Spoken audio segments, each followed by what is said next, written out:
આજના 79મા સ્વાતંત્ર્ય પર્વ નિમિત્તે આપ સૌ ગ્રામજનોને અંજુમન એજ્યુકેશન ટ્રસ્ટના મેનેજિંગ ટ્રસ્ટી સભ્યશ્રીઓ અને સારા બાળકો આપ સૌને અહીંયા આવકારો છે।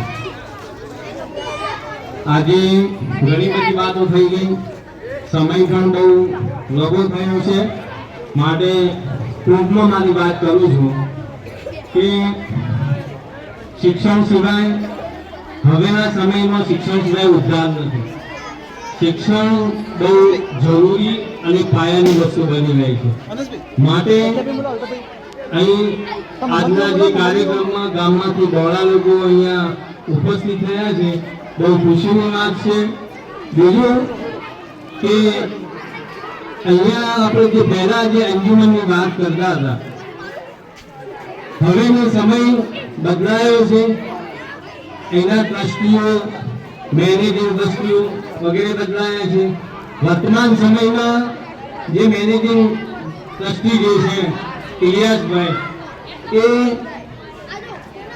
શાળા દરમિયાન 11 થી 5 નો સમય હોય એ દરમિયાન શાળાના અંદર અચૂક અહીંયા હાજરી આપે છે, અવારનવાર હાજરી આપે છે, અને જે પણ કોઈ પણ જાતના પ્રશ્નો હોય વિદ્યાર્થીઓના કે શાળાના જે પણ પ્રશ્નો હોય એનું નિરાકરણ લાવે છે, અને શાળાનો પ્રગતિ કઈ રીતે થાય, શિક્ષણ કાર્ય કઈ રીતે થાય, એ સતત શાળાના શિક્ષકો સાથે કોઓપરેટિંગ કરે છે।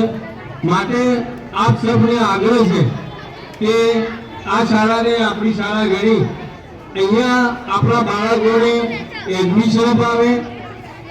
એક વાતની હું તમને ખાતરી આપું છું કે 5 વર્ષ પછી આપણી શાળામાં પણ એડમિશન લેવું છે ને તો મેરિટનું ધોરણ જોવામાં આવશે, કારણ કે હવે સમય પણ બદલાયો, લોકો જાગૃત પણ થયા અને લોકો શિક્ષણને સમજવા લાગ્યા છે।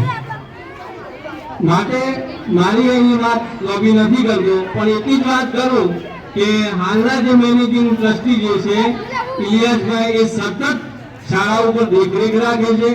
શાળાનું કાર્ય, શિક્ષણ કાર્ય કેવું થાય છે, શાળાની ભૌતિક સુવિધાઓની શી જરૂર છે એના વિશે પણ બહુ ધ્યાન રાખે છે।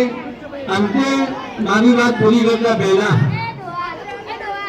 મેનેજિંગ ટ્રસ્ટી શ્રી ઇલિયાસભાઈને ખાસ આમંત્રણ આપું છું કે મોર્નિંગ ટ્રસ્ટ કારેલા હલકા જે છે એ આપની મુલાકાત કરવા માંગે છે, આપ સાથે કોઓપરેટિવ કરવા માંગે છે।